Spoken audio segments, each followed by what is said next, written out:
Yeah, Tashitele, hello to everybody. Mm.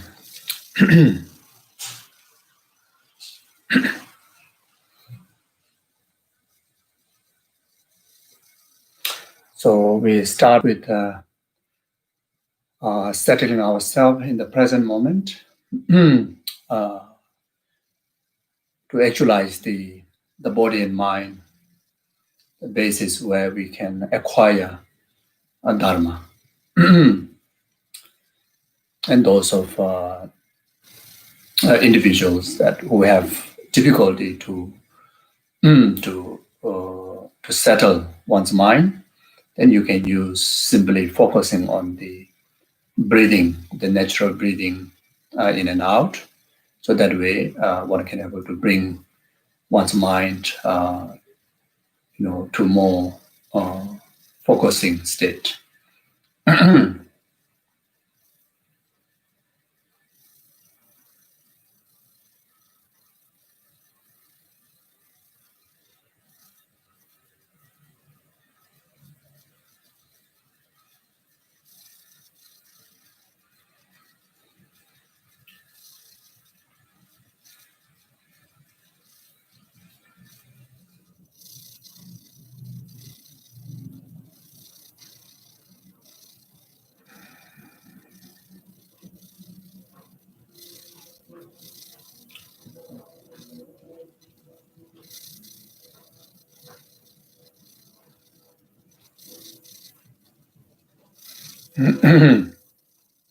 So now take a few moments to reflect on the preciousness of the precious human rebirth that we have.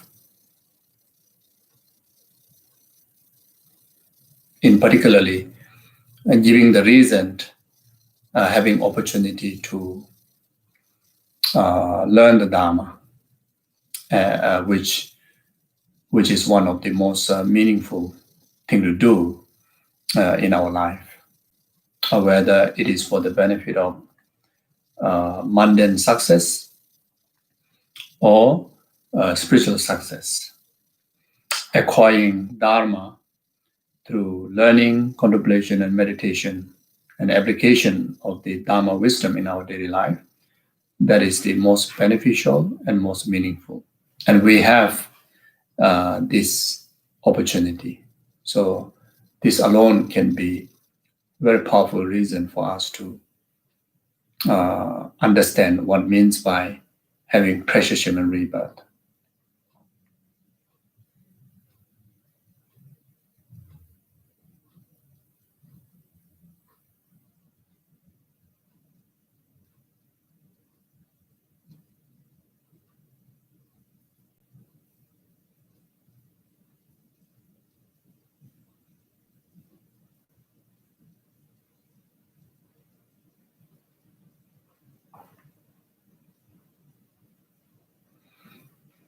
In samsara, there is not even one moment to experience inner peace, genuine happiness. In our, as long as we carry the samsaric aggregates, we are in suffering. So therefore, as far as concerned with the samsaric, on the basis of samsaric existence, there's no hope for freedom from suffering.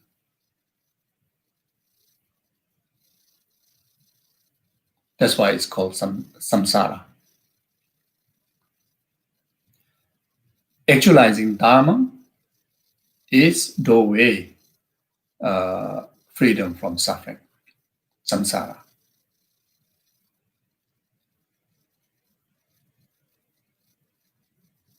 Whatever form of so-called happiness that we experience in our life, while we are carrying the samsaric existence, all are hallucinational view and hallucinational understanding of hallucinational recognition of suffering as a pleasure or happiness. In reality, it's still suffering because it is samsara. So by actualizing Dharma, even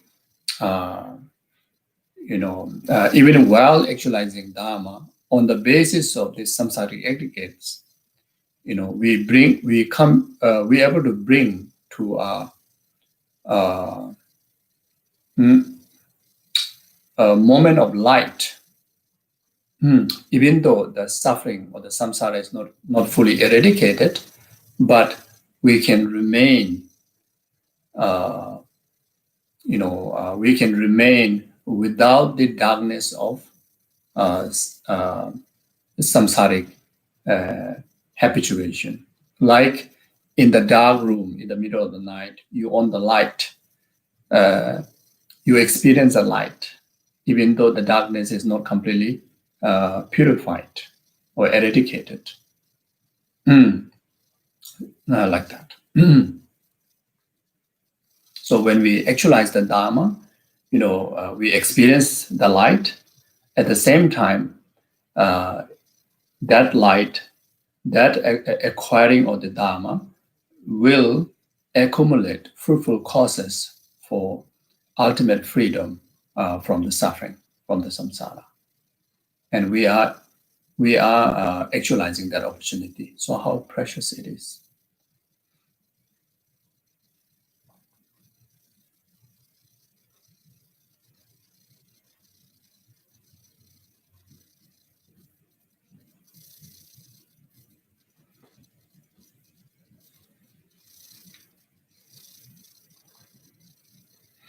Yeah. So then,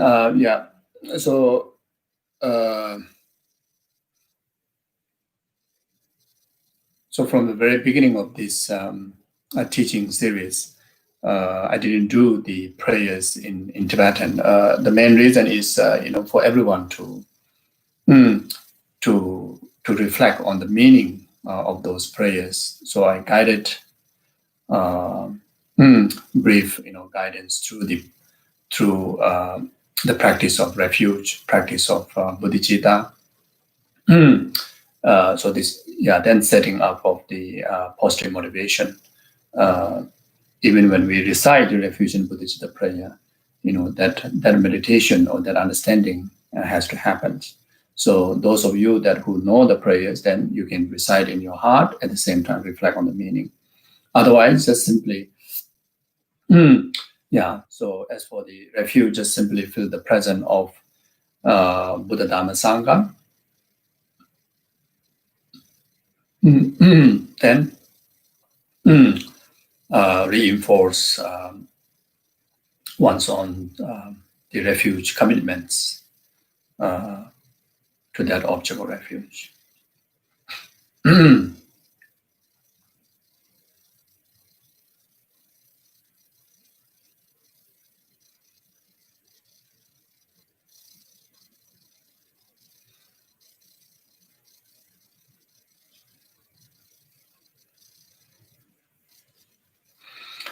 And also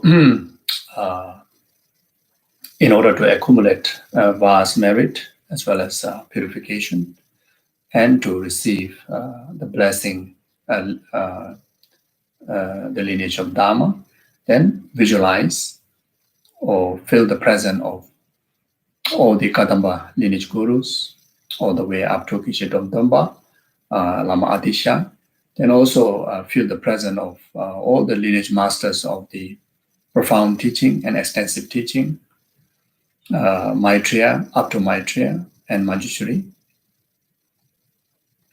And also feel the presence of all the immediate gurus, like Gyabje Lama Sopa Rinpoche, like His Holiness the Dalai Lama, and your individual spiritual gurus. Feel the presence of them. Then they are witnessing through their omniscient mind that you are following, their teaching, following their advice, their instruction, fulfilling their wishes for you, which is for us to engage in the virtues and Dharma practices and actualize, liberation within ourselves. So that is through learning Dharma.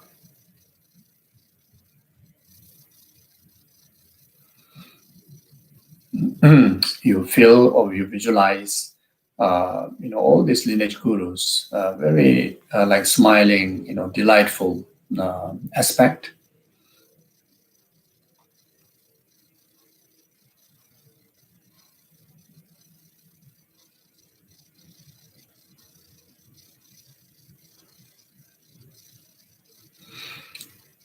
Then there you offer the refuge and merit field. You offer the assembling practices.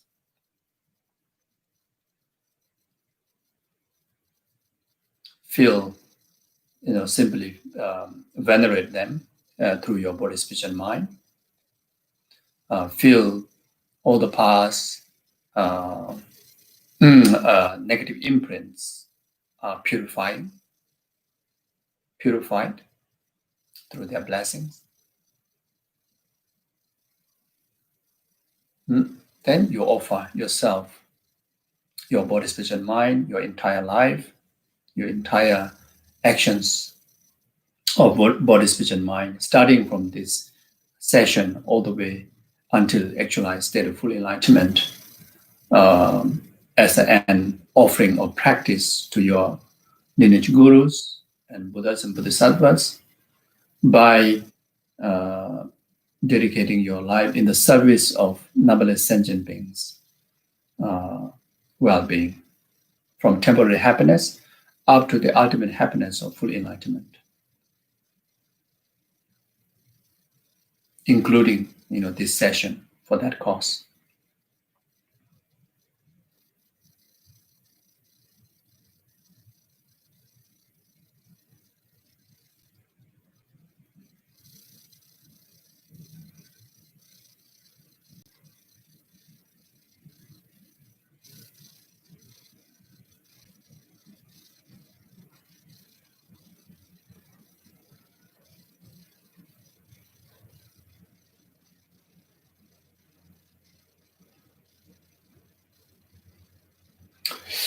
Okay, thank you. So we will go through the text. We are still on the Bodhisattva Jewel Garland by Adisha, and on last session, just to reflect, briefly. The one of the important point that we discussed on the verse 12, whichever task you take up first, address this as a task of primary. I've already mentioned, the task between worldly and Dharma tasks, but it also in some commentaries, in Lojong commentaries, when talk about the task and referring to the motivation and the actual activities and dedication. So among all these three tasks, or from the two tasks, the action, the activity, and the motivation, you choose the motivation as a primary, motivation as the most important task in order to make the other tasks, like such as the actual action of the activity, to be meaningful or to be virtue. Yeah. Then after that, we also on the verse 13, they emphasize the importance of understanding that all the suffering that we experience from beginningless lifetime up to now, even this very present moment, as I mentioned before, there's not even a one single moment we are not free from suffering, the pervasive suffering, the samsara. It is because of the self-cherishing attitude, self-grasping and self-cherishing attitude, because of always selfishly, ignorantly, selfishly, wanting only one's own happiness and grasping on that. And due to that, then, all these consequences of samsara is there. So as long as we don't purify that, then, endlessly we have to experience the similar consequences in samsara. All the happiness, even the samsaric essential pleasure, even though it is not a genuine happiness, but it is lighter than the suffering or pain. Even that, or whatever, samsaric worldly success that we experience, which make you, some kind of delightfulness. Starting from that, all the way up to the ultimate happiness of liberation and full enlightenment, and all the qualities that which beneficial for oneself and beneficial for rest of the numberless sentient being is by the result of cherishing, the well-being of others, cherishing the well-being of the rest of the other sentient beings' well-being, from temporary happiness up to the ultimate happiness of enlightenment. Because of that altruistic mind, because of that compassionate attitude,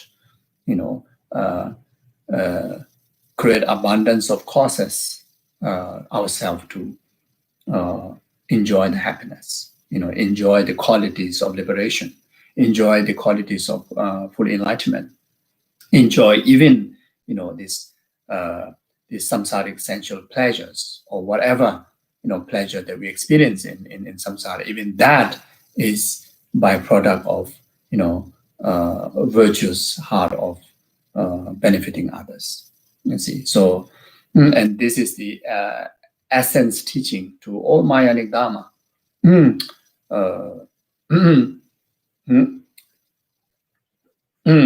Yeah, and it is, most essential advice to anyone that who wish to experience happiness and who do not wish to experience any form of suffering. So this is the wise and the truthful advice. Then after that, on the verse 14, we also emphasize about, the teaching emphasize about the importance of, meditating on emptiness. Like verse 13, emphasizing on the altruistic, attitude. Verse 14 is very much emphasizing on the altruistic wisdom mind.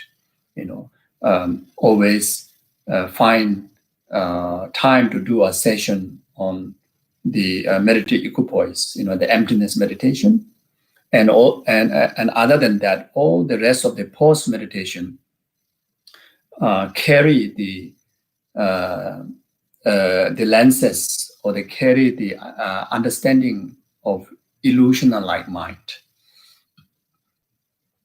When we come in contact with the object of the five senses, learn to interpret the experiences is like illusion-like. So this way, then help us to eventually, purify the root cause of samsara, and able to actualize the liberation.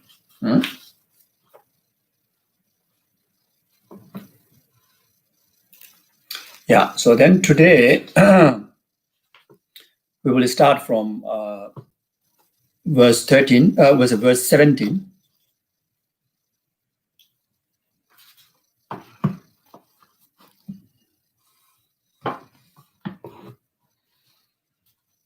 So verse 17, it says, always remain firm in your commitments. When a hint of procrastination and laziness arises, at that instant, enumerate your flaws and recall the essence of the spiritual conduct. Always remain firm in your commitments, the commitment to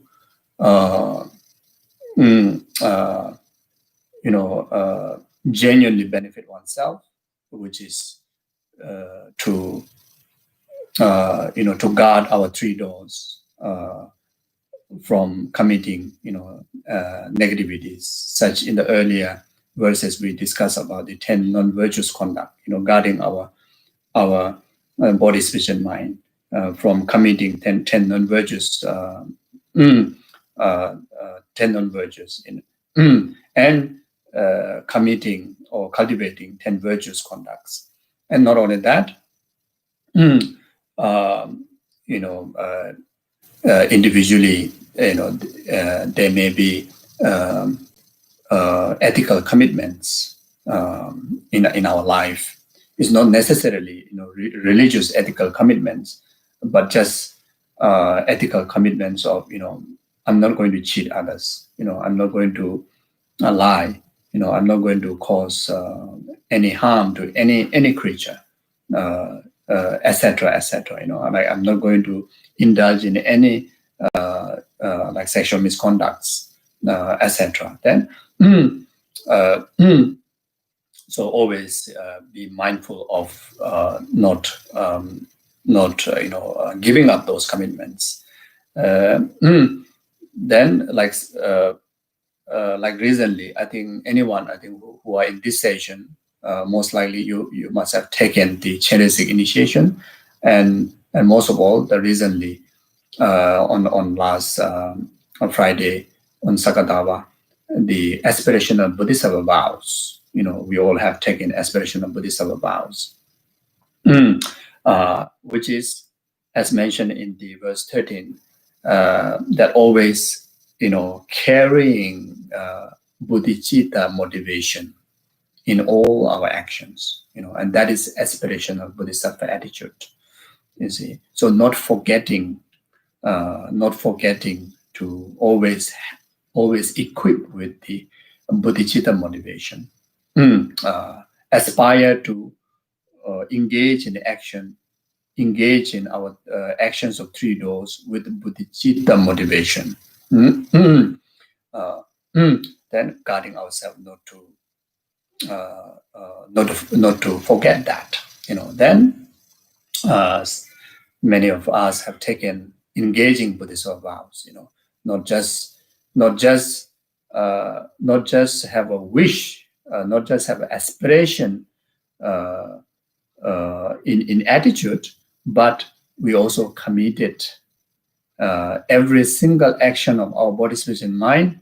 We're going to turn that into the practice of 6 paramita, or either of the 6 paramita, or the practice of the entire 6 paramita.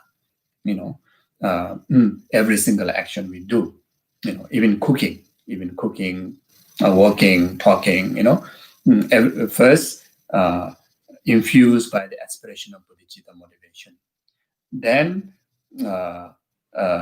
actualize that conversation as engaging, practice of engaging bodhisattva conduct.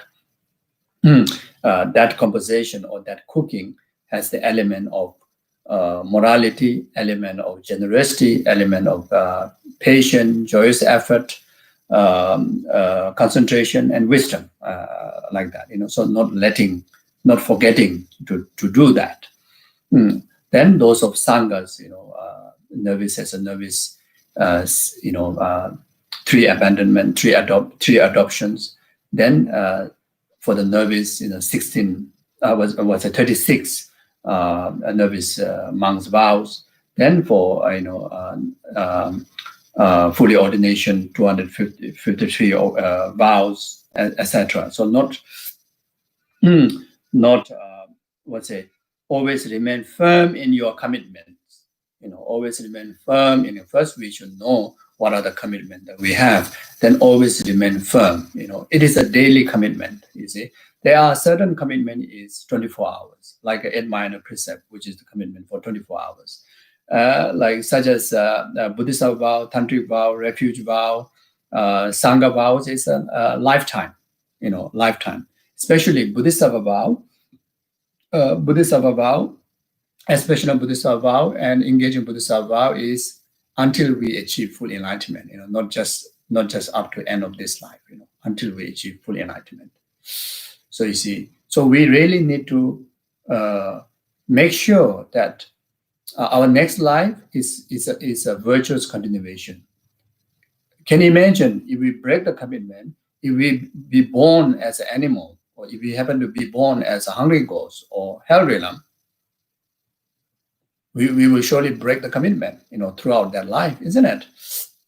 Not only that, if we are born as a just ordinary human being, ordinary human being that does all the 10 non-virtues, there are many human beings that engage in all the 10 non-virtues. If we're born as a human being, but if we're born like that, then the Bodhisattva commitment we let go. You see, we interrupt it. Bodhisattva commitment is interrupted. Then during that period, how much negativities that we commit, it is a huge transgression like that. You see, so therefore, the benefit is absolutely huge because of the Bodhisattva vow, because of this tantric vow, because of the Vinaya vows, etc., makes us to actualize the maximum benefit, including full enlightenment within this very lifetime. And if then to make us to commit all the causes and conditions, make sure that we don't enlighten for coming 3 countless eons lifetime, but all the 3 coming countless eon lifetime, we are always taking in the perfect spiritual rebirth, either in Precision rebirth, or either in like Pure Land, like Chenrezig Pure Land, Amitabha Pure Land, Medicine Buddha Pure Land, Vajrayogini Pure Land, etc. Or at least within this life, make sure that we achieve part of accumulation. Make sure that achieve part of preparation or part of seeing. Through firm commitment, moral commitment, we're able to achieve, part of moral commitment all the spiritual commitments, in particularly, Bodhisattva commitments, able to achieve part of the accumulation. Then that with the assistance of the serviceable mind, like a practice of concentration, shamatha, then we are able to actualize, direct realization on emptiness, the altruistic emptiness, can able to pass through the path of preparation, and within this life able to achieve part of seeing, like that. You see.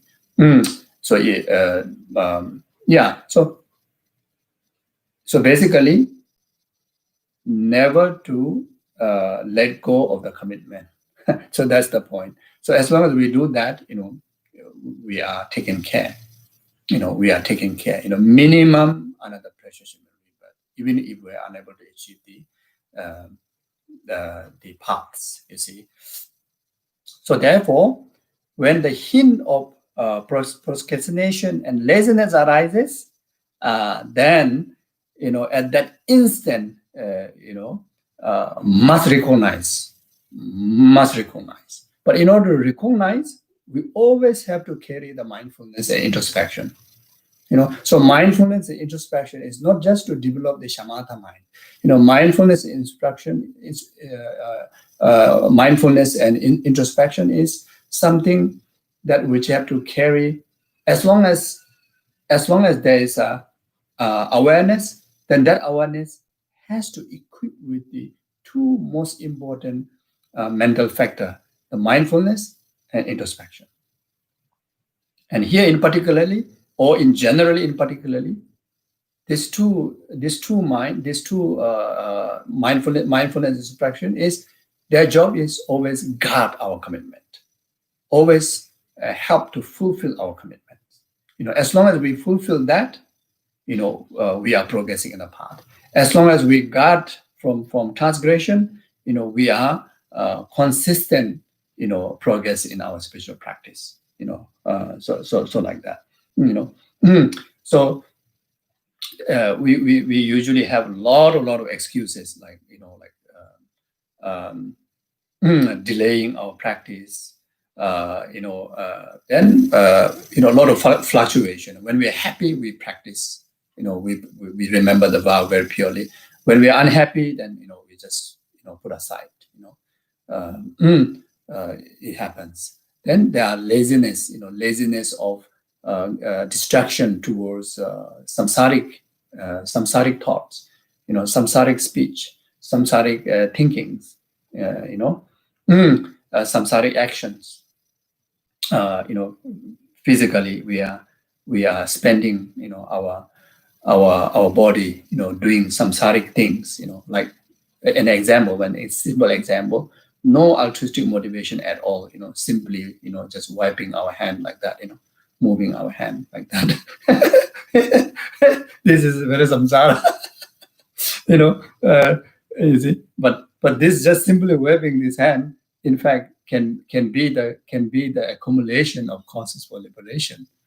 Can be the causes of holding on to the commitment. Like in the Vinaya monks, Vinaya monks, when we walk, we are asked not supposed to walk like that. Like that. So we are asked to wear the Zen like this, like that, and the hand, put here.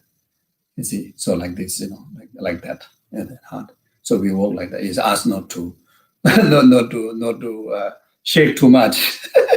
So if in case you need to shake, then you need to shake with the bodhicitta motivation, or like that, or even just to have the mindfulness of why you don't shake. So there are interpretations. It's a, if you shake, I mean, this is like, I didn't see in the text, but our gurus used to tell, let's say there are so many spirits, you will bang them. So that's why you will hurt others. That's why you should always don't shake too much. Walk like an arahat. In another way, it's meaning that physically, verbally, in attitude, should be subdued manner, very peaceful way, like that. So then again, in that sense, we are remembering of being mindful of remembering of Dharma, mindful of remembering of the Vinaya conducts, etc. So yeah, laziness. All our distractions are laziness. You see, not engaging our body, speech, and mind in the practice. That means we are being lazy. So laziness is not just sleeping. That's just one type. You see, just whole day being totally busy. No Dharma thinking at all. No bodhicitta motivation at all. Or then we've been lazy. We've been lazy, even we cross thousands of miles, but then we've been lazy whole day. You see.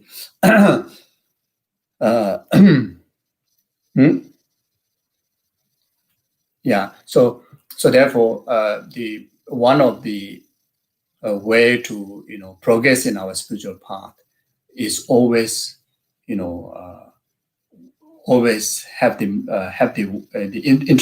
introspection mind to watch where the flows are happening, where the leakage are happening, always to identify whether to do with the moral ethic, or whether to do with the concentration development, or whether to do with emptiness meditation. All practice the same way, by mind watching, mind recognizing, specifying or recognizing the flows, the leakage. Then the moment you recognize, then you reject, you eradicate. You first you recognize, then reject. Like in the term of the path, then first you recognize, then after that, then you apply parjemanam, the path of parjemanam. the direct antidote to that. Then eradicate completely, which is the namdolam. You gain the cessation from that negation or from that flows, so like that. Many of us, we do focus on the path. We do focus on the guided practice of the positive side, but then the opposite, the negative side, we don't give kind of attention, where the negativity is coming from, and due to that, then without knowingly, we may be spending our time in laziness, etc., or like confusing between attachment and aspiration, attachment towards Dharma and aspiration towards Dharma. So if we don't know the detailed characteristic of what attachment is, then we thought that we are cultivating aspiration to liberation, but in fact, we are continue to develop attachment, in relation to liberation. So then that's how we get into fault. We have a, we practice essential practice of guru devotion, devotion to guru, both in thought and action. But if we don't know the detailed characteristic of attachment, we thought that is a devotion to guru, but in fact you are developing immense of faults and negative karma in relation to servicing guru, both thought and in action. It happens like that, you see. So due to that, then it is necessary for us to learn the different characteristics of the negativities, and so that we can able to recognize them, to eradicate them. So instant ignorance falls and recall the essence of the spiritual conduct. Okay, so the last line is very much talking about the moment you identify the negation, then you need to apply the antidote, which is the spiritual conduct or the Dharma. You see, so in order to do that, then we need to know the Dharma. We need to know those antidotes. You see, so like generally, they're saying that there's 84,000 different type of defilements, delusions, obscurations, obstacles, to our spiritual realization. Then there is also 84,000, the stages of the Dharma out there act as an antidote to the 84,000 type of faults. So by learning the Dharma, then we will know what are the specific antidotes and what are the general antidotes. So like bodhicitta, the altruistic method and altruistic attitude and altruistic wisdom, the emptiness, is a general antidote to all the faults. And of course, each different fault, each different delusion has a specific antidotes too. So then verse 18, however, if you do encounter others speak peacefully and truthfully, do not grimace or frown, but always remain a smile. So this is very much talking about the practice of rejoicement. When we see someone speak of Dharma, speak of someone illustrate through their body, speech, and mind, not just about the speech, but through their body, speech, and mind. Whenever you see virtues, whenever you see Dharma conducts, then you support them. You acknowledge them. Instead of what you call instead of disapproving them. You see, but at least through our physical gesture, like showing the respect of bowing, smile, etc. So therefore, when someone doing good, if we have opportunity, good to say it out, genuinely, inspire them, acknowledge their doings. If someone say that I've done this retreat, that practice, whether the person genuinely saying or not, whatever, at least there's something is virtue there. So then you just acknowledge them, at least encourage them to do so. But in our ordinary way, usually, easily we get jealous. Even in the Dharma practice, among Dharma practitioners, if we are not careful, there's a danger of generating jealousy. If someone do more retreat, if someone have more opportunity to retreat, but more than that, if someone get more chance to be closer to our guru, then you don't get the opportunity. Then instead of rejoicing to that person, sometimes there's a danger of we get jealousy. We get misunderstanding. So if you get misunderstanding, if you get jealousy, then you disapprove that. You see. So like that. Then verse 19. In general, when you see others, be free of miserliness and delight in giving, relinquishing all thoughts of envy. So there's a practice of generosity.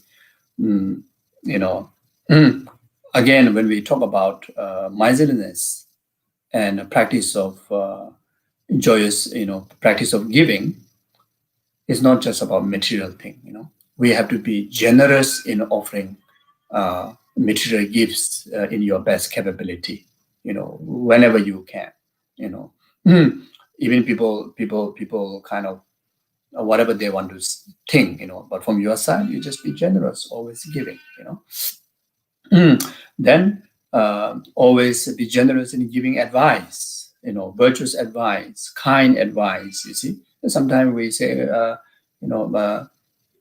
sometimes we misunderstood with being humility, being humble. Say I'm nobody, I don't do this, people, everybody's better, higher, and you don't speak out the right thing, the virtuous thing, or virtuous suggestions. So in the Dharma practice, you have to be generous about your virtuous speech, virtuous encouragement. To any others, for like in our day-to-day practice, if we see some senior who do a lot of practice, and be generous in acknowledging them by offering praises, offering praises. In heart, we offer rejoicement. From verbally, you say, "Oh, how inspiring! How great that you are doing this, and please pray for me and bless me. That may I too able to." Conduct like you, to live a life like you, like that, you see. Then for physical gesture, if someone really doing a lot of good things, then just offer like respect, like a gesture of prostration, like that. Not necessarily have to do the prostration on the floor. If you able to, wow, wonderful. But I think it will be a bit awkward, because if those are serious, then why not? Why not? We should frustrate to all sentient beings. Why not? Then at least verbally. Was it then at least offer genuine sense of delightfulness when you see that kind of person. Like when we see our guru, we physically, verbally. Thoughts, no doubt, but even physically and verbally, we try to show the delightfulness of, processions, when the guru comes, when holy object comes, when the Buddha comes in our way, bring abundance of flowers in your hand, like auspicious, like khadas with auspicious signs, if possible, the actual auspicious signs, like Dharma wheels and, etc. In the music, then dress up nicely as an offering, as acknowledging how precious you are, acknowledging that the qualities of the guru, the practice that guru practice, it is most inspiring to you. So acknowledging that how precious it is, how yeah, yeah. So then writing praises to your guru, writing praises to your guru, even can be just one verse of praises. When you praise the guru, you praise the guru mainly based on the three higher trainings, and the higher training in morality, higher training in concentration, higher training in the wisdom. Based on that, then you illustrate the rest of the other, the enlightened conduct of the guru. You can compose just one verse. You can compose, even the whole text. Then you offer to the guru, or you share with the others. Also once a while you just read in your heart. You see, so like that. If you meet your pair, then always encourage them. Practicing virtue, practicing dharma, doing retreats. Dedicating life in the dharma conduct, etc. From every single means. Thoughts, we dedicate our prayers for them. Okay, that's easy. But even word, sometimes it's difficult to come out the word. So here the teaching is we need to come out the word. Acknowledge them. As ordinary people, if we don't let them know through words, just by thinking, the effectiveness won't be there. You see, even though the prayer is very powerful, it will take effect. But the life is so impermanent, the time is so short. So then, we quickly have to encourage them to perform dharma quickly as possible. So the tool is using our words. Like that. And if someone is alone and doing practices, then give them telephone call. If they are far, if it's nearby, then you just if it's nearby, then just buy a basket of fruit and send on the to the door. Even in the Himalayas, with the retreaters, even in the cave, they don't really intrude into the cave, disturbing it. But the villagers, they are like try to find every single means to go to the retreaters. Some are doing Yungne retreat, some doing Didi Yoga retreat, some do short retreat, some do long retreat. Some are just dedicating few days in the cave or retreat huts. Usually those retreaters have a quite abundance of foods and everything. Because the villagers, they understand the value of what they are doing, and as an acknowledgement, at least bring some potatoes or bring some foods, like that. You see, and they also know they shouldn't be intrude into the retreat hut, so they just without knowingly they put outside on the door. So that's why in Himalayas, if you do retreat, you won't die hunger. Somehow you will get all these benefits, obviously all this service, But of course, if you log into a cave in the jungle where nobody knows you, then of course, but even in the past, long time ago, in the past, there are stories that meditators in the jungle, because of they are truly genuinely practicing, then even the monkeys, they come and bring fruits, like that. Even for Guru Shakyamuni Buddha's story, when he was meditating, there are disturbances of elements like a heavy thunderstorm and rain, etc. Then even the snake, go and shelter the meditator, like that. So when you practice genuinely, and then such benefits, such protections will come. But at the same time, we as someone that if we're not getting such opportunity, if we know someone doing such practices, then we offer. We acknowledge them, like sanghas, like if it's especially in the West, the sanghas Some are staying in the community, some are staying in their own places, and such a few sangha. So sometimes they feel lonely. We still are ordinary person. We are not an enlightened one. Some may be, but some may not. They just try to practice, but still as a human being, sometimes they feel lonely. Sometimes they feel everybody's ignoring them. Even though it's not, and sometimes may feel nobody's acknowledging their renunciation. It's a huge thing to stay in the rope. I think especially in the West, just to stay in the rope, it is a huge thing. In Himalayas, it's not a strange. It doesn't see strange.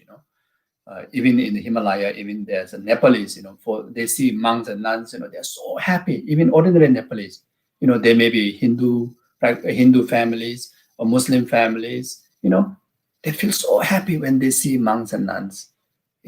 That itself is an acknowledgement, like what he is saying. Smile. They smile. They offer smile to you. They feel that good energy is like blessing them. That kind of expression. But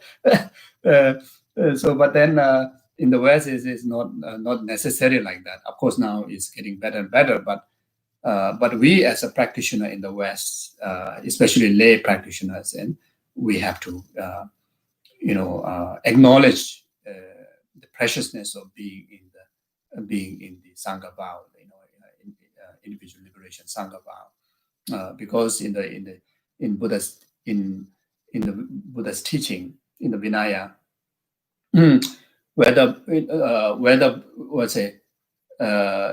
Buddha himself said, whether there is a preservation of Dharma or not is dependent on the existence of the Sangha community. Whether there is the existence of the Vinaya precepts, whether there is a preservation of Vinaya precept or not is dependent on whether there's existence of the Sangha community or not. If there's no Sangha community, who preserve the Vinaya precepts, isn't it? So like that.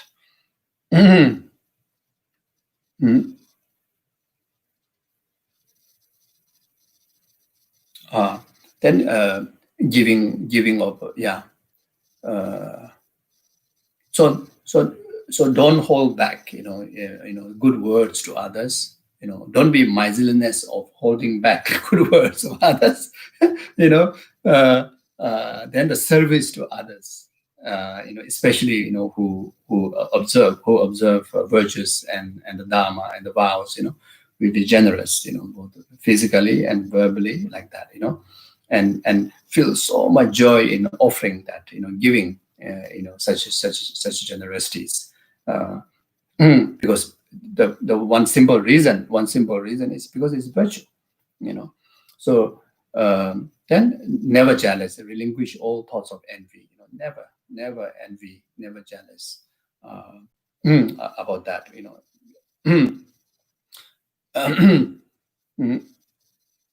Then verse 20, to help soothe others' mind, forsake all disputation, and be endowed with the forbearances.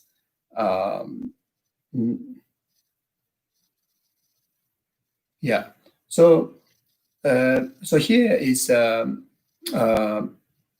the forsake all disputations is not talking about discussion, bringing discussion or bringing clarification, cautions, the debate, like how in the monastery institutions does, which is necessary. But here is what do you call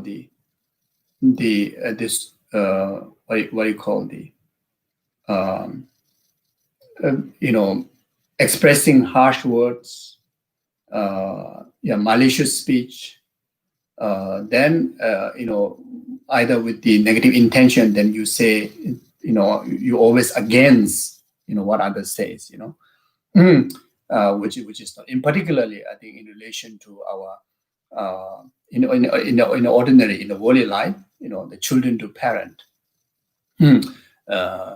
Usually we as a children and to our parent, and whatever parent says, sometimes we just like to argue back.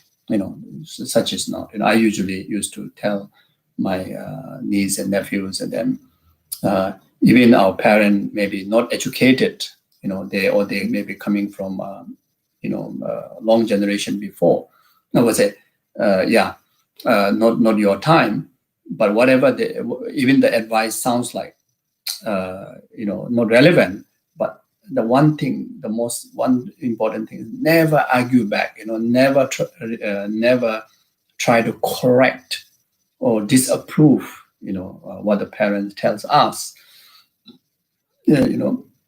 If there are something that is contradictory, then from your side for the practice purpose, then you agree to the disagreement. At least in the word. Even that what your parents saying is not relevant, or maybe even it can be non-virtuous, but in the form of the practice according with what we're supposed to practice, then still more beneficial for us to not to kind of retaliate or not to negatively argue back. But then when it comes to spiritual practice, then in relation to guru, when the guru says something, then never debate back. Never debate in the sense that never argue back.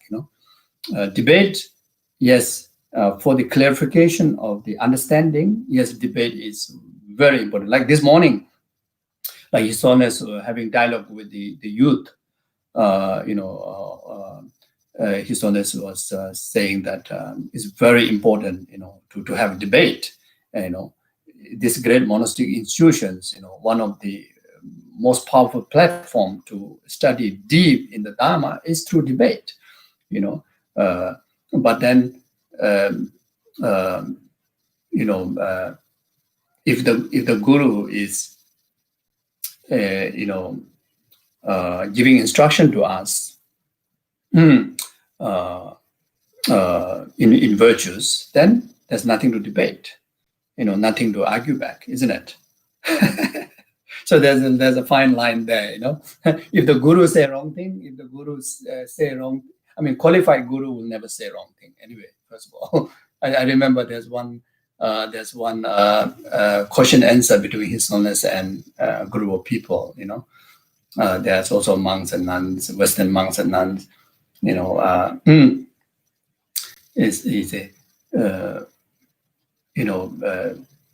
Once you already chosen that person as your guru, then that's it, done, finished. Then the most beneficial and the only benefit is completely reliance on. But then still, if you see certain misbehaviors or wrong conduct, then His Holiness says that never give up your respect, but then physically and verbally you stay distant. You don't continue the relationship. But from heart you cannot you cannot put aside seeing that guru as a Buddha. And for your benefit of your heart, you see that gurus even for your eye, or actually there's a wrong misconduct coming from the guru side, that you just have to interpret as a a different manifestation, as in the form of teaching. The guru is asking, this is a mistake, so you shouldn't cultivate such mistake. That kind of you take as a teaching. Even the guru really playing a misconduct, but for your own spiritual development, we have to interpret that way. But since from the guru side, such a mistake, its reality is there, then physically and verbally, we stay distant. We don't go near. We don't associate anymore. In the physical and verbal level like that. But usually, the guru has to be chosen after much analysis. After 100% confirm the quality in the guru, then you establish it. That's why in the teaching, even I remember, I think His Holiness also said that should even take what, in the sutra says like about 12 years minimum to check it out, that you are really can able to submit yourself in that particular person as a guru, about 12 years, you see. So after establishing guru-disciple relationship, then every single instruction is just has to take it like a nectar, no second thoughts. There's no way about arguing back, why this and that, no way, Yeah. So this is a practice of then be endowed with the forbearance, a practice of patience. Also, when we serve our guru, we as like myself as a very deluded samsaric disciple, it requires immense of practice of forbearances. You see, not easy. Not easy. It's so easy to reflect your own negativities onto your guru. There's so danger of reflecting that and apprehending that as a guru's fault. So danger. You see, so you need a full mindfulness that in the practice of forbearances, much patience to make sure to really work it out in your mind, that make sure that not to interpret wrongly, not to make a wrong judgment, not to apprehend wrongly. You see, then that in relation to any practices. Then of course also when we want to serve sentient being, we need immense of forbearances. To serve sentient being is not easy. Is one of the most hard thing. To serve our own family member is such a hard thing. You see, to serve one's own partner is such a hard. One person, so difficult. So difficult to have a pure view. So difficult to have a sense of openness. Absolute care. Absolute love. Absolute compassion. So difficult, isn't it? So we need immense of forbearances. Forbearances in making sure that you remember the Dharma. Require immense of tolerance in that. Immense of harsh. I shouldn't say hardship, but immense of workout. Immense of workout in that. You see, to not to stay away from the positive relation to others. So then verse 21, be free of flattery and fickleness in friendship. Be steadfast and reliable at all time. Do not disparage others, but always abide with the respectful demeanor.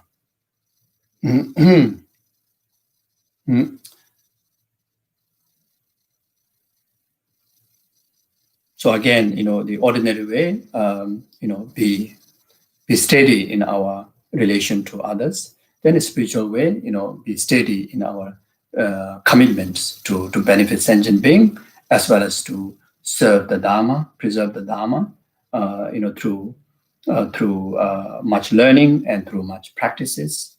The friendship here, you can relate to our ordinary person as a friendship. The friendship here also can refer as the Dharma, the connection and the relation with the Dharma, not fluctuating, always be steady, stay very, very steadily, And so flattery, again, ordinary way, we know what it means. But in a spiritual practice, then not to have the flattery of outwardly concern. You don't practice Dharma. You don't stay in the Dharma, having the mind of outwardly concern, outwardly concern, I will gain good name, so that's why I do retreat, or I will be respected by others, therefore, I practice this and that, like, not that way, the steadfast and reliable in all time, steady with free of worldly concern, steadfast and reliable with correct motivation, and as discussed in earlier verse 17, never letting go of the mindfulness and introspection, in intrusion of obstacles, and stay steadfast in the progress in the practice, either to be learning, either to be contemplation, or either to be meditation, have to be very, very reliable, all the time. Do not disparage others. Then, of course, again, in ordinary way, never say wrong thing about others. In the spiritual way, then never say wrong thing about Dharma. There's so danger. We may say wrong thing about our spiritual guru, wrong thing about spiritual organizations, wrong thing about Buddha's teachings, Sangha communities. Heavy karma. Never be belated or surrender or the abuse of Dharma, abuse of Sangha, abuse of temples, holy objects, even a mala, even a bit of mala, even a syllable which illusory the wisdom, never to what's the use, what's the use, what's the use of that drawing of what's the use, not like that, is it?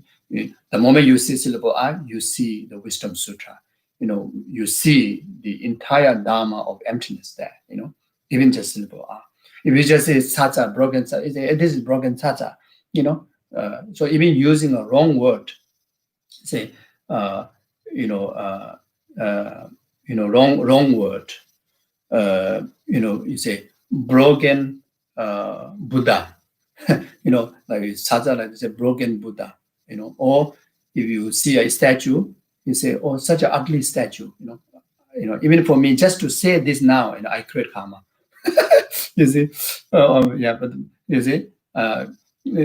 you see, so then there is a teaching that when you relate to such a holy object, then we can say, this holy object, the artists, have some limitations like that, because in Buddha's Bodhisattva mind, there's no limitations. It's only perfect.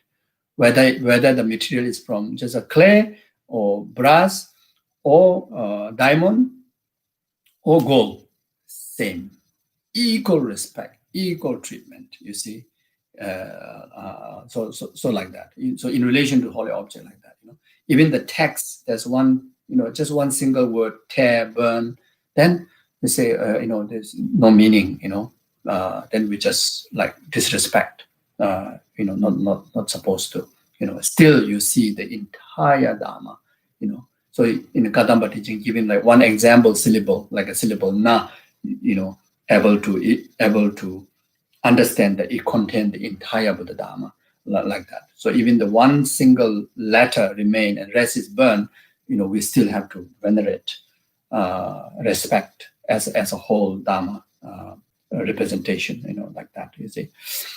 So when it comes to and sentient being, whether it's enemy, whether it's a friend, whether it's a stranger, never belated them, never surrender them, never abuse them, you see.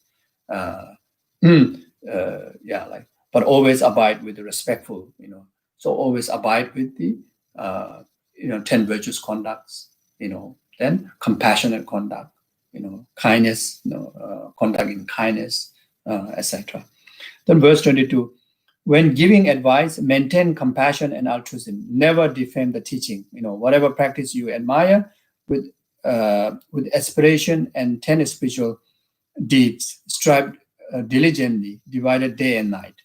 When give any advice, always maintain the motivation of compassion, to genuinely want to offer benefit to the person, even can be just simple advice, we should have this kind of motivation. Then as far as concerned with someone who met the Maya Dharma, then always should have altruistic motivation. Even you are advising one person, but then our motivation has to carry that from that one advice to one person, the benefit you have to able to create for all the numberless sentient beings, able to share to all the number. You're able to create something, some virtuous substance, even just giving advice to one person, that after that you have a substance that which can share, substance of merit that we can share all numberless sentient beings. So as a minding practitioner, we need to have that. Never defend the teaching, as mentioned before. Whatever practice whatever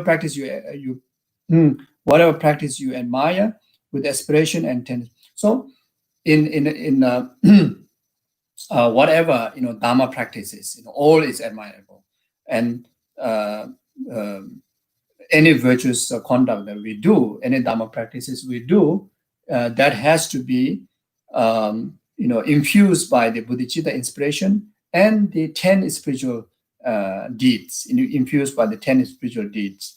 Then that conduct, not just strive occasionally, but strive diligently, day and night, diligently with sense of delightfulness, sense of joyous effort, then day and night, until we achieve the result, we should practice. So as far as concerned with the Mahayanic Dharma, then even it takes countless eons of time, that we committed to never to give up the practice, day and night, also like that. So until some of the practitioners, they really don't rest, even physically, externally, they don't get away from doing beneficial deeds, dharma deeds, like most precious Guru, like Captain Lama Sopa Rinpoche, day and night, he don't sleep at night. So day and night, his heart, of course, never separated from altruism, but even the speech, never separated from recitation of prayers, recitation of practices, physically, like circumambulation, prostrations, etc., etc. Then many other, serious practitioners, until they develop a steady concentration and practices that they really purify the sleep and tiredness, and 24 hours, they engage in the practice of the Dharma. Like my late Guru, never sleep. In 26 years in the retreat, 24 hours, do sessions. The entire those period, completely remain in Nyune practice, but at the same time do preliminary practice. At the same time, do daily yoga practice. You see, so even a session, divide 24 hours, night and day. You see, so all the major daily yoga practices, the Great Retreat also, simultaneously conducting Nyungne practice, Kriya Nyungne practice, But at the same time, also practicing preliminary practices like prostrations and mandala offerings, water bowl offerings. You see, so all the post meditation session, engage in preliminary practices. Then rest, you conduct, few daily yoga practices like that. So these are the what I mean, strive diligently, day and night. But divide day and night, you can also refer in our beginner level like us, then at least 3 times a day, 3 times a night, like practice of refuge, starting from practice of refuge. Minimum, reflect, remember of the practice 3 times a day and 3 times a night. Like 6 session Guru Yoga as a beginner practitioner, remember, 3 times a day, 3 times a night, But when it comes to Guru Yoga practice, in actual fact, we cannot be separated even one moment from oneself being oneness with the Guru and the deity. You see, we need to carry that divine all the time. That is the Guru Yoga.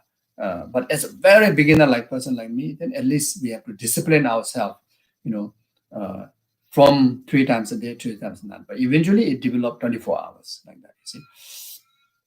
So the 10 spiritual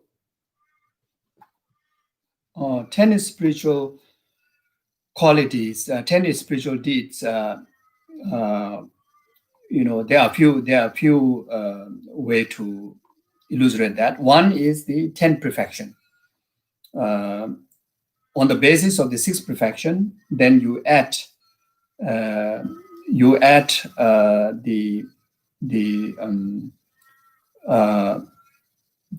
the practice of perfection of aspiration of prayer, then practice of the perfection of means, the skillful means, then practice of perfection of the power, then practice of the perfection of the primordial wisdom. So on top of the 6th perfection, then you add that 4 practice of perfection, then it becomes 10, spiritual deeds, and this will lead to actualize the 10 perfections of Buddhas. Then the based on the Nagarjuna Garbha, it says, strive day and night without reserve in the 10 perfection and in the inconceivable 10 branches. So this is the conduct of the sublime beings. Completing the 2 collections, all will be awakened. So by actualizing the 10 branches of the Bodhisattva, then that will help to complete the 2 collections, the merit of wisdom and the merit of method, and that will lead to the absolute awakening of enlightenment.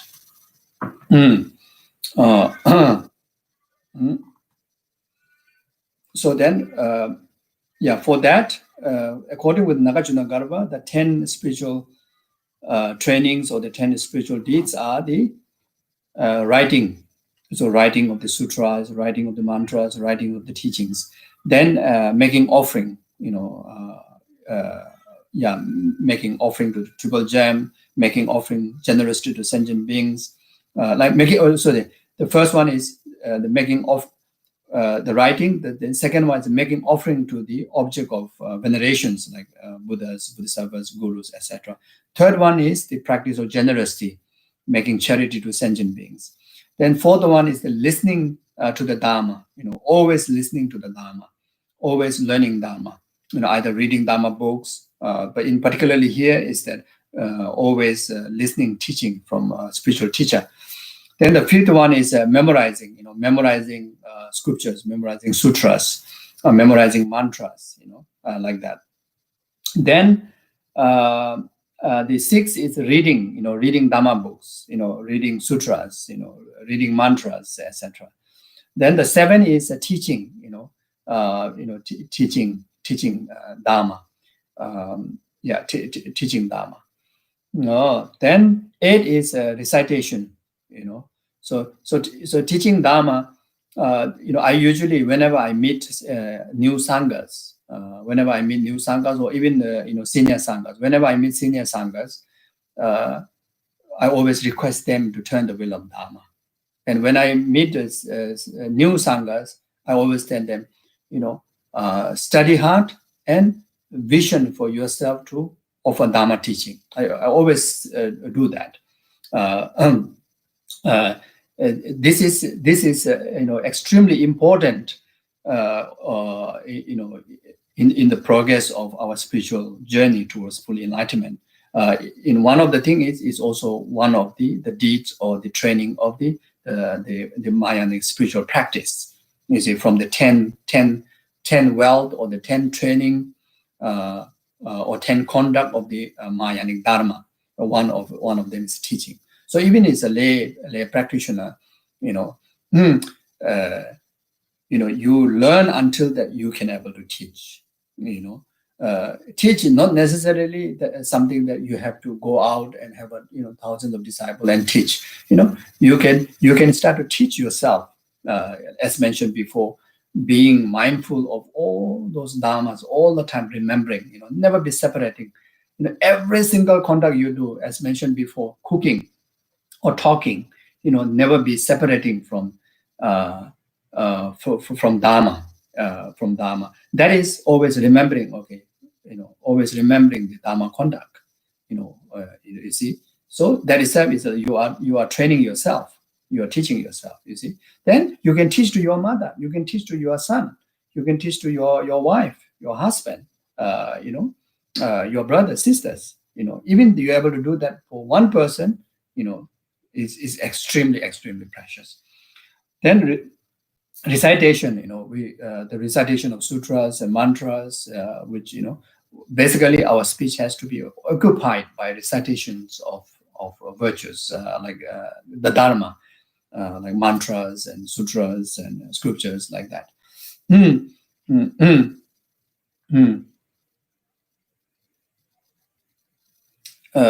I have one auntie that I have one auntie. She's, I think, around now 70, maybe 60 plus 70, since little girl, until now. This could be for her past karmic imprint, that if she stay out of not reading sutra, then she feel life is meaningless. So she has this the wisdom sutra, Kanjuru Tenjuru, Yumjendidusum, the great and middle and the short collection of the wisdom sutra. So that is her life. She never every single day. Wherever she go around, also she has to read that. So beside her, some of her commitment prayers, she never give up reading, all this. So she repeatedly, she's not educated. She also didn't get much chance to receive much dharma. Whether she understand or not, but she understand the preciousness of just reading, and when she reads that, she feels like it's very meaningful, like that. You see, so there are many people, do that. Then there are some people that will keep writing, writing on the paper, even carving on the rocks. There are many practitioners that you can witness, especially in the Himalayas. Also in my village, hundreds and hundreds of stone plate that are carved by Om Mani Padme Hum, Guru Rinpoche mantra, and the quotations from the wisdom sutras, etc. And there are only few people, not many people. There are few people. They dedicated, year after year, just doing that. They don't have pay. They don't have even a good facility of food, etc. But they just spend because they know the benefit. You see, so like that. And of course, in our centers also, I think we have a tradition of, having programs where, people writing Diamond Cutter Sutra, Golden Light Sutra, in gold ink, etc., etc. So these are actually, it's a very, very, it's one of the Bodhisattva's spiritual training. Then contemplation, we always have to contemplate. Contemplate, it doesn't mean that we sit down and do analysis. You see, or whenever our five senses come in contact with the five objects, then always analyze its absolute nature. Analyze on the emptiness of that action, that activity. Whenever you see mountain, you start to analyze what is it. It is absolute truth, the emptiness of the mountain. Whenever you look at the ocean, you immediately, think of the emptiness of the ocean. You analyze it. Why this ocean lack of inherent existence? Why this ocean is lack of true existence? Why this ocean is selflessness? Why this ocean is interdependent arising? You see. So when you look at your partner, you just don't completely soak into attachment grasping. That's the secondary. First thing you start to have, or maybe the first one is the kind of like ordinary liking. But then as a practitioner, as a Mayan and spiritual practitioner, then must give a chance, opportunity to yourself. Why my husband is lack of inherent existence? Why my husband is the lack of true existence? Why my husband lies in the nature of impermanent? Why my husband lies in the nature of lacking of independent existence?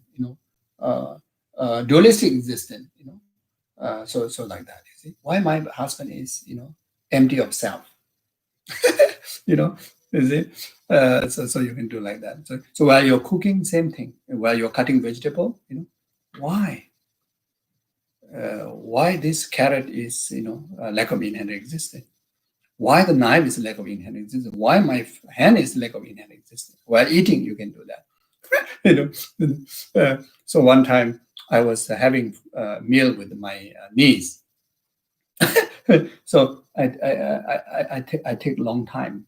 I take long time. I was like kind of like one grain by grain, like checking. So she thought maybe like something is going on with me. It's uncle, something wrong. So I said I'm analyzing. I'm analyzing. So I try to explain to her in her level of understanding. You are analyzing. The first was talking about feeling gratitude.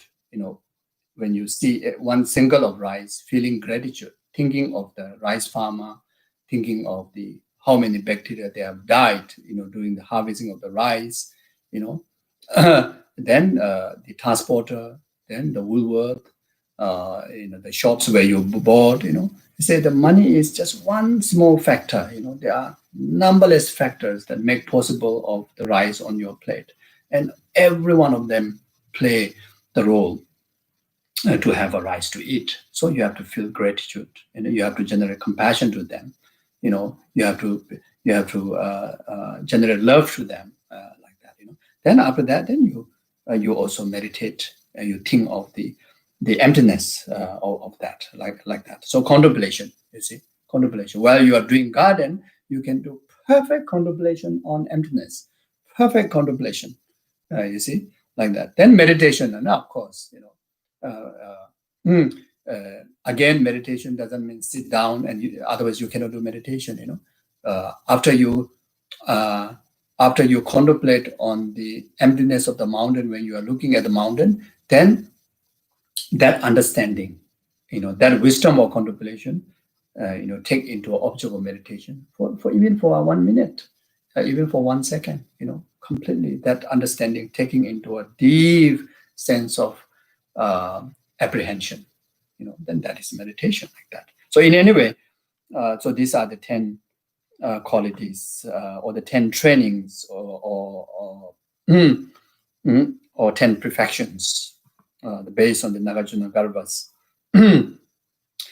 To support that, then Aya Bashubandhu said that inscribing, venerating, and giving it, listening, reading, and upholding it, expounding upon it, and reciting it, reflecting and meditating upon it, he who embodies these 10 spiritual deeds, his body of merit cannot be measured. So like that.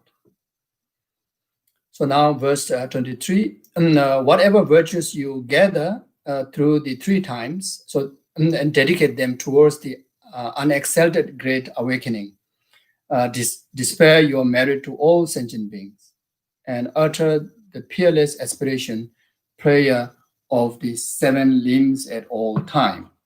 So this is, the importance of dedication.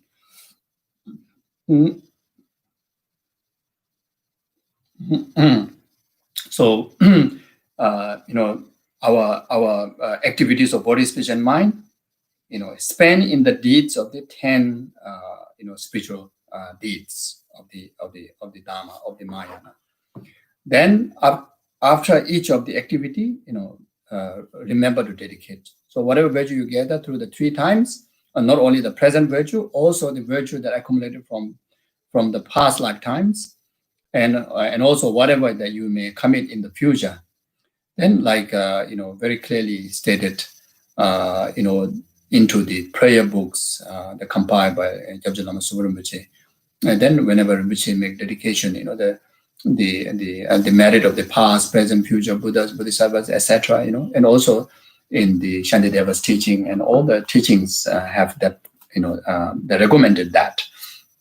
And not only Buddhas and yours, but also the merit and virtues accumulated by any other sentient being. You dedicate them toward the exalted great awakening.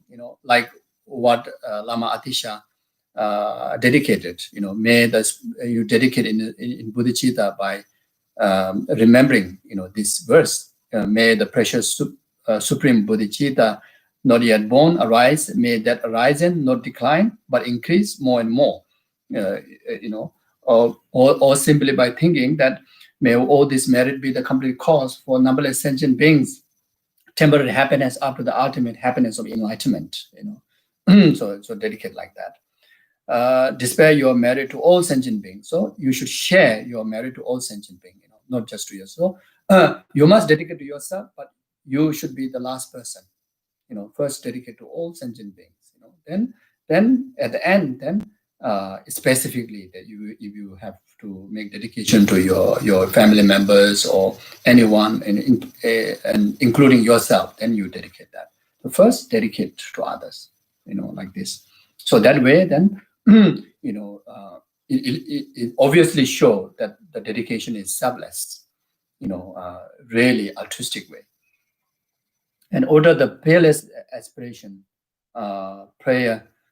Then always, how to say, share the merit or help the sentient being through the practice of the seven limb, like what stated in the Kings of Prayer, that whatever slight positive potential I may have created by praying, offering, and acknowledging my faults, rejoicing and requesting that the Buddha stay and teach. That the Buddha stay and teach. I now dedicate all this for full awakening. So 찬자보다 주지샤보다 제수이랑 꾸지 사와이. gyāwā chūsētāki chīsā tamche zobe chanchu chenporo ngō. So this is a very common and very short but profound the practice of dedication. So you dedicate in the practice of seven limb, or whatever practices that you have engaged, like such as praying, offering, etc. Whatever the 10 deeds of the Bodhisattva, then that you dedicate. Now I dedicate that for the full awakening of all sentient beings, like that. Then verse 24, if you proceed thus, okay, sorry.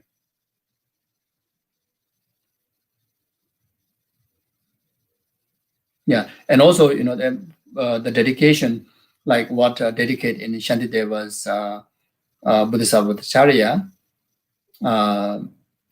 dedicate the same way like all the past Buddhas and Bodhisattvas, like saying, I fully dedicate all these virtues to be able to train just like the hero Manjushri who knows reality, and just like the Samantabhadra as well.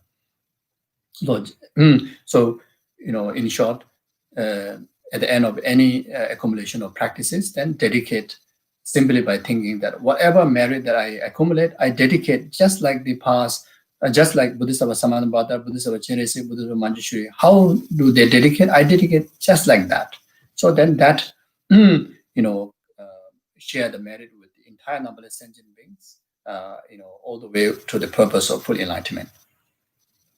I fully dedicate all my root of the virtues with the dedication praised as the best by all the gone beyond, victorious one of the 3 times, in order to have good conduct. So like that. So then verse 24, if you proceed thus, you will swiftly perfect merit and wisdom and eliminate the 2 defilements. Since your human existence will be meaningful, you will attain the unexalted enlightenment. Yeah. So if we dedicate like that, then the true collection of merit, which is like the true wing that we're able to use, cross the oceans of samsara and deliver the destination of full enlightenment, will be possible. Then eliminate the 2 defilements, and if we dedicate that, if we motivate in altruism, and if we live in the conduct of 10 spiritual conducts, and we dedicate like what the Bodhisattvas, how Bodhisattvas do dedicate, then it will help us to purify the defilement that to two defilement, the obstacle to liberation and obstacle to omniscience. Both will be purified. You see, obstacle to liberation is the delusional obstacles. Obstacle to omniscience is the tendency of the delusion, the seed of the delusion, which is obstacle to omniscience. Both will be able to eradicate.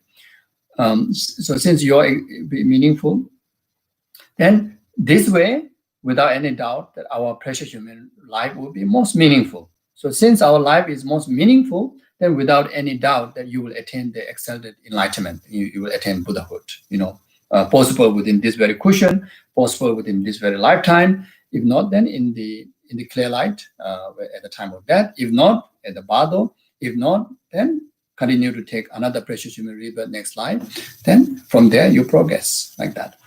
Then verse 25, the wealth of, so these are the seven wealth of the Bodhisattva, as we discussed in the earlier, before classes. The wealth, the seventh wealth is seven wealth of the Bodhisattva. First one is a faith, seven wealth of the faith, the wealth of morality, the wealth of giving, the wealth of learning, the wealth of conscience, and the wealth of shame, and the wealth of insight. So these are the seven riches of the Bodhisattva. The explanation that I have mentioned before. So when we hear the name shame, not to misunderstood that. The shame here simply meaning recognizing all the negative as a negative, all the false conduct of the past as a false. Then engaging in the practice of purification is called shame. Conscience is in relation to future. Always being mindful of conducting only virtues, by discriminating what to be abandoned and what to be adopted, like that. Then, verse 26, this precious and excellent jewel are the seven inexhaustible riches. Do not speak of this to those not human. Among others, guard your speech. When alone, guard your mind. So this is the final one. This precious, wealth of the jewel, that the teachings of the Bodhisattva, in particularly what Lama Atisha share here, which can be, concise within the seven richness and the 10 spiritual practices. Do not speak to those not human. Not human here is not saying non-humans, those who are, very evil heart, those who are, those having wrong views, those having wrong views, towards triple gem, towards karmic law, cause and effect, towards emptiness, etc. Then, this teaching, even you teach them, it won't benefit them. So not to reveal to them. Among others, guard your speech. So this is just a conclusion we already discussed before. When we are with others, always guard our speech. When alone, guard your mind. Of course, we have to guard all the time our mind, but especially when we are alone, physically, verbally, there's not much way to harm others, but our thought still can cause harm to others if we don't guard our mind. So when we are alone, then the main focus is to guard our mind like that. So this concludes the Bodhisattva Jewel Garland composed by the Indian abbot Dibamkara Shrijana Lama Atisha. Okay, so thank you very much. So I will stop here, and I'm sorry. I think 10 minutes extra. Yeah. So, okay. So for this week, I have homework for all of us. Okay, from the next chapter, which start from page 27, how Atisha relinquished his kingdom and sought liberation, that which compiled by the Kadamba Geshe Domdamba. Then So that is all, that goes all the way up to page 55. Then after that, the story of Atisha, voyage to Sumatra, attribute to Atisha. That go all the way up to page 70. So it's about 20 page. So this is homework for all of us to read during this week. So then I don't have to go through this story, So it's very easy. But if we don't give a homework, sometimes we don't read. Sometimes we miss out. So I humbly give this homework to everyone to complete read these two stories and rejoice in Lama Atisha's renunciation, bodhicitta, and his selfless wisdom, which brought immense of benefit, up to now and all the way, until samsara end, including ourselves, we are benefited. Can imagine the earlier teaching. The only thing that confusion you may have is because I confuse you. Because of my distraction, I may confuse you. But then now, if you go back and read it, wow, for you it's like so clear, so straightforward. It's like a guidance, structured guidance into our day-to-day life. All the way up to full enlightenment, like that. Okay, so then from next class, we will start from page 71, which is the root line of the Mahayana mind training, attribute to Atisha. So this will be.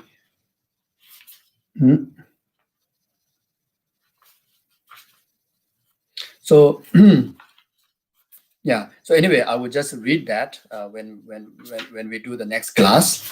Then also the annotated root line of the Mahayana mind training. So this is also just word explanation, but the elaborate explanation of these two texts is the Chekawa Ishe Dorje's 7-point mind training. So we will go through the extensive, we will go through the brief commentary on 7-point mind training composed by Chekawa Ishe Dorje.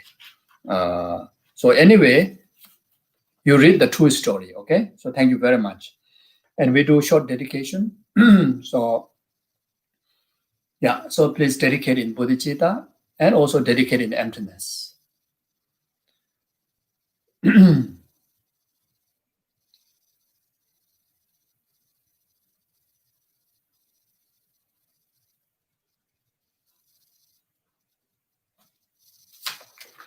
And also please take opportunity to dedicate specifically to overcome this pandemic crisis, then political crisis, economic crisis. There are so many, man-made and as well as past karmic, result. There are so many man-made, immediate conditional karmic result, as well as the past lifetimes karmic consequences, experiencing by so many people and beings around the world. May this collective merit be the complete cause to purify that. And also take opportunity to dedicate to all the people who requested prayers from our Guru Gyabja Lama Suparinpoche, His Holiness Dalai Lama, and also I usually receive a lot of names for dedication of prayers, and please kindly help to dedicate all those name lists that provided, because some of the name lists didn't take permission to share, and I'm not sure whether to share or not, so no need. So whatever, you just simply dedicate that, whatever name list that we receive, and please kindly dedicate this collective merit be complete cause to achieve their wishes and purify whatever difficulty that they're going through. Then specifically, right at this very moment, there's one student from Malaysia, Lojong Center, called Faye. So her father, Luo Kim Chen, he is very, very critical. Is very, very critical in the ICU now. So please dedicate all the merit for purify the suffering and purify any suffering of transition from this life to next life, and actualize if there is life force karma is remain, then may able to recover. Then if not, then may able to actualize higher rebirth in future lifetimes and actualize enlightenment. And also dedicate to Russia, Mariam's father, who's also critically ill, I think in ICU, and dedicate the same way. And also dedicate to also the two Russian Keviev Nurlan and Keviev Dasha. And there are many, there could be others that, from our Dharma brothers, sisters that who are having trouble in their mental, physical health, financial, relationship, or even obstacle to their, to spiritual, progress, whatever inner, outer, secret obstacle may be there. They made this all collective merit be the complete cause for them to purify that and actualize all the wishes, both mundane and spiritual wishes, after full enlightenment.